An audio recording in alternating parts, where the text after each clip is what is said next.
नमस्कार मित्रांनो, SPWorld 666 चॅनलमध्ये आपलं स्वागत आहे. खूप दिवसांनी व्हिडिओ बनवत आहे मी. ह्या वीकचे 2 स्टॉक मी चांगले निवडलेले आहेत. हे ते घ्यायचे की नाही ते तुम्ही स्वतः ठरवा, ॲनालिसिस करा.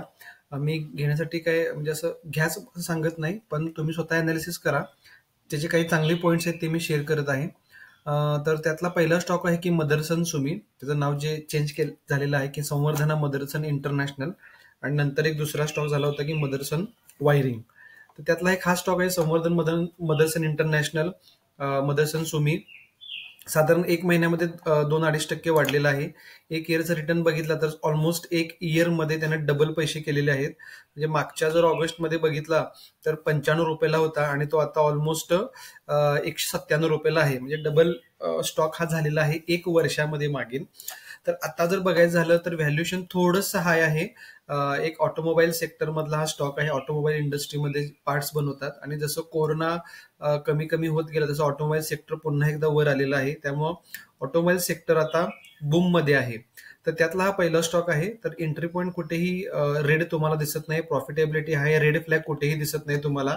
साधारण जर अनालिसिस जर बघितलं किंवा जे काही फोरकास्टिंग आहे तर 85% जणांनी सांगितलेलं की हा स्टॉक चांगला आहे.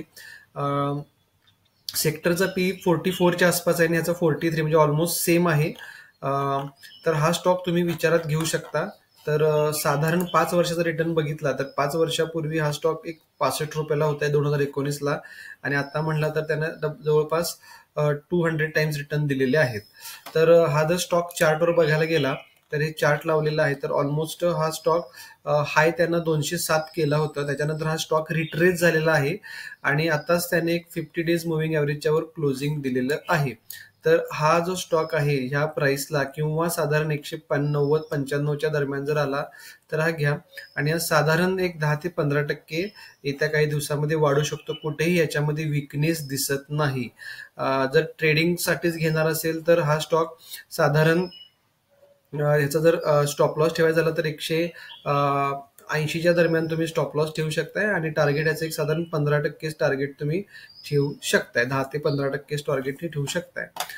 दुसरा स्टॉक जो मी घेतला आहे तोही सुद्धा ऑटोमोबाईल सेक्टर मधला आहे, आणि ज्यानेही ऑटोमोबाईल सेक्टरमध्ये आता टोटल जगातल्या पहिल्या 10 कंपन्यांमध्ये त्यानं नाव मिळवलेलं आहे, ते म्हणजे टाटा मोटर्स.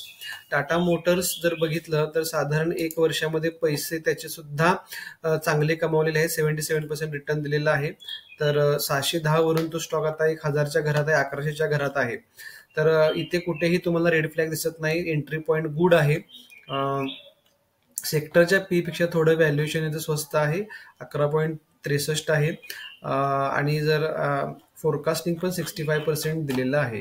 तर टाटा मोटर्स जर आपल्याला बघायचं झालं चार्टवर तर टाटा मोटर्स सुद्धा एक चांगला रिट्रेसमेंट टाटा मोटर्समध्ये झालेला आहे, की जो स्टॉक ऑलमोस्ट 1180 पर्यंत गेला होता. त्यांना रिट्रेसमेंट दाखवलेली होती. पुन्हा एकदा त्यानं 50 डेज मुव्हिंग ॲव्हरेजला सपोर्ट घेतला आणि तो आता 20 डेज मुव्हिंग ॲव्हरेजच्या सपोर्टवर खेळत आहे. तर ते साधारण याची प्राइस आहे 1085. पुन्हा एकदा तो 1200 पर्यंत जाऊ शकतो. कुठेही स्टॉकमध्ये विकनेस नाही आहे. तर हे 2 स्टॉक महत्वाचे आहेत ह्या आठवड्याच्या दृष्टीने. पावसाळ्याचे दिवस आहेत, मान्सून पण चांगलं झालेलं आहे, त्यामुळे ऑटोमोबाईल सेक्टरला दिवस चांगले आहेत. तर हे 2 स्टॉक पुढच्या 1-1.5-2 महिन्यासाठी चांगले आहेत. तर या गोष्टीचा विचार करावा. जर ट्रेडिंग करणं शक्य नसेल तर साधारण तुम्ही वॉचलिस्टमध्ये ठेवून तुम्ही याचं अभ्यास करू शकता. व्हिडिओ आवडला असेल तर लाईक करा, शेअर करा, सबस्क्राईब करा. थँक्यू.